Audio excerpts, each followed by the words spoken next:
Hello everyone, welcome back to Keetna's Food Magic. Today's recipe is delicious peanut chutney. Are your kids not eating idli, dosa or upma? Don't worry, try this chutney. They will start loving their Indian breakfast. So without any delay, let's start the process of making peanut chutney. First, take 4 dried red chilies and 6 green chilies as shown in the video.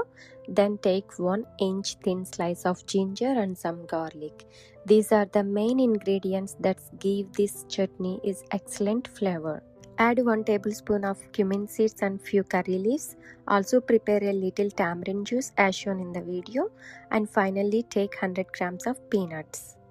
Now heat some oil in a pan. First fry the ginger and garlic, then add the cumin seeds and curry leaves. Once they are nicely fried, add the dried red chilies and green chilies. Fry everything well and transfer it to a separate plate.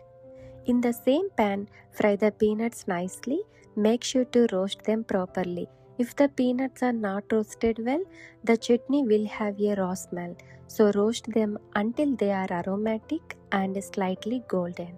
Once done, add all the fried ingredients together. Let them cool down completely. After they cool down, transfer everything into a mixer jar. Add the tamarind juice, enough water to grind smoothly, and salt to taste. Grind it into a fine, smooth paste. Once done, transfer the chutney into a bowl. This chutney can be stored in the refrigerator for up to 1 week. It's perfect for serving your family 3 times a week with breakfast. That's it. The peanut chutney is ready. My kids love it. They want to finish it all at once. So do try this peanut chutney. If your kids try this recipe and like it, please let me know in the comments.